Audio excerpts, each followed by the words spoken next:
হাতের সামনে কোনো হাসপাতাল নেই।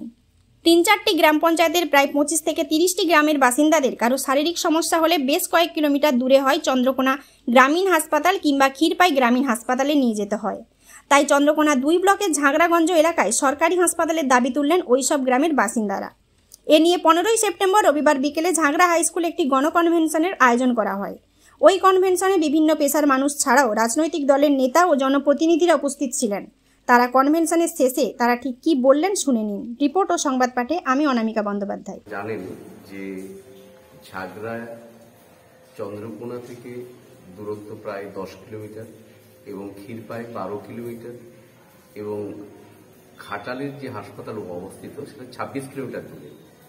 এই তিনটে ছাড়া আমাদের জেলার হেডকোয়ার্টার হচ্ছে পশ্চিম মেদিনীপুর, মেদিনীপুরে হাসপাতাল। আমাদের এই যে প্রায় ঝাগড়া বাজারের উপরে 30 থেকে 50টা গ্রাম যারা প্রতিদিন নিত্য যাতায়াত করে এবং গ্রামগুলোর মধ্যে একেবারে গ্রামীণ যে অবস্থা, সেখানে সাপে কাটা রোগী থেকে শুরু করে যদি প্রসূতি রোগী হয় বা কোনো জলে ডোবা আগুনে পোড়া রোগী হয়, সেই রোগীদেরকে ট্রিটমেন্ট করতে হয় চন্দ্রকোনা হাসপাতাল, নতুবা ঘাটাল হাসপাতাল, নতুবা মেদিনীপুর সদর হাসপাতালে যেতে হয়। আমরা এই জনস্বাস্থ্য রক্ষা কমিটির পক্ষ থেকে আমরা ঝাগড়াতে 10 শয্যা বিশিষ্ট আমরা হাসপাতাল নির্মাণের জন্য আমরা আজকে এই কনভেনশন আমরা করেছিলাম। সেই কনভেনশনে বিশিষ্ট ব্যক্তিরা উপস্থিত ছিলেন এবং এই কনভেনশনে মারাত্মক যে আজকে দুদিন ধরে ভয়াবহ যে আবহাওয়া অত্যন্ত খারাপ হওয়া সত্ত্বেও প্রায় 60 থেকে 70 জন ব্যক্তি অত্যন্ত কষ্ট সহকারে আমাদের এই কনভেনশনে উপস্থিত হয়েছিলেন এবং সকলেই মতামত দিয়েছেন যাতে হাসপাতাল আমরা করতে পারি।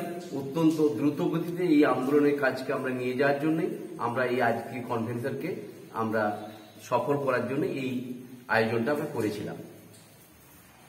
আচ্ছা, আপনারা কি মনে করেন যে এই হাসপাতালটা আপনারা ঝাগড়ায় করতে পারবেন?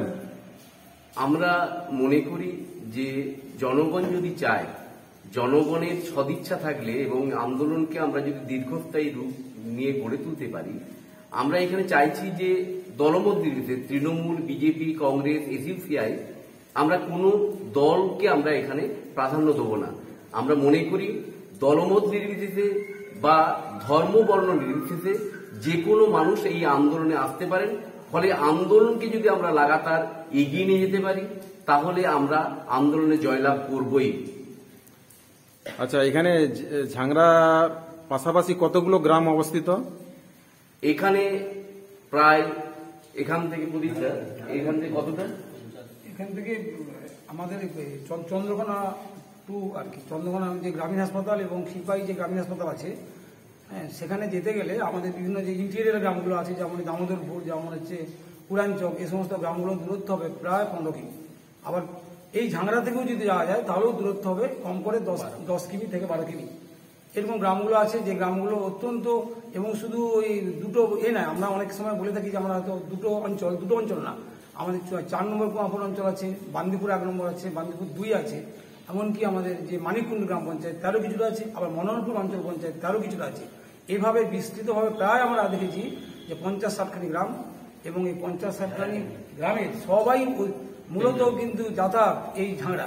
কাজে আমরা ঝাগড়াটা যে এখনো কেন যে হাসপাতালটা হয়নি, প্রশাসনিক লেভেলে আমরা যতটুকু জানি যে 30,000 মানুষের বসবাস থাকলেই একটা প্রাথমিক স্বাস্থ্যকেন্দ্র হয়, কিন্তু কি কারণে যে আমরা বঞ্চিত হয়ে আছি সেটাই আমাদের কাছে খুবই দুর্ভাগ্যের বিষয়। এবং আমরা আজকে সেই বিষয়ে অঙ্গীকার করলাম যে আমরা আগামী দিনে আমরা খুব বড়সড় আন্দোলনের পথে গিয়ে আমরা 30-40 হাজার মানুষের গণস্বাক্ষর নিয়ে আমরা একদম মুখ্যমন্ত্রীর দপ্তর পর্যন্ত পৌঁছে দেবো।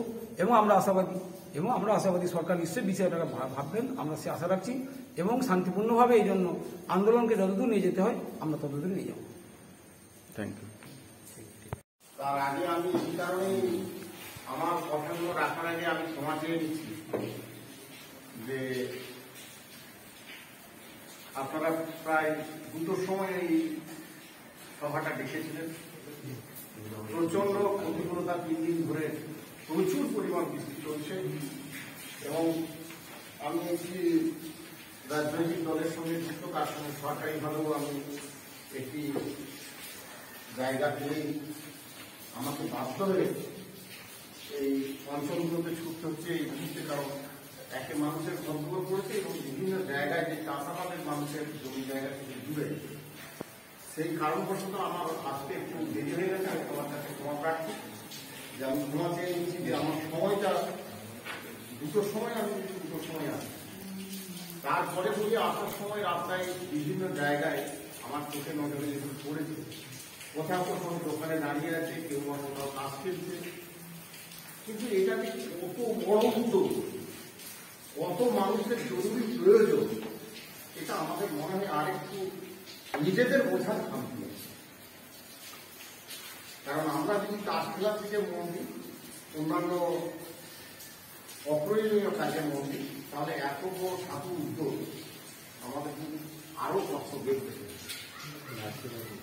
এবং অন্যান্য জায়গাতে প্রায় কাছাকাছি। এতেও আপনার চন্দ্রকোনা 1 নম্বর ব্লকে একটা ব্লক স্বাস্থ্যকেন্দ্র থাকার পরও 2-3টে আপনার উপস্বাস্থ্যকেন্দ্র আছে, বড় বড় প্রাথমিক স্বাস্থ্যকেন্দ্র যেগুলোকে বড়। আমাদের এখানে সেখানে প্রাথমিক স্বাস্থ্যকেন্দ্র একটি আছে ভবন, তারপরে আরেকটি আছে বসন্ত, এদিকে আর কোন রকম বড় স্বাস্থ্যকেন্দ্র। এবং বেশ কিছুদিন আগে এই ঝাড়া দুর্গা মণ্ডপের কাছে একটি জায়গাও স্বাস্থ্যকেন্দ্র, আমি যতটুকু জানি আর কি, আমি দেখেছি যে ওখানে একটা স্বাস্থ্যকেন্দ্র করার জায়গা ছিল এবং তখন পরিমাপক কয়েকবার হয়ে উঠে, কিন্তু তারপরে কোন অন্ধকারে চলে গেল, কিছু বুঝতেও পারেনি। আর কোন দিক থেকে যেন সেই জায়গা থেকে ফিরে যে আপনারা এতগুলি মানুষ একত্রিত হয়ে আবার সেই সাধু উদ্যোগের জন্য প্রচেষ্টা চালাচ্ছেন।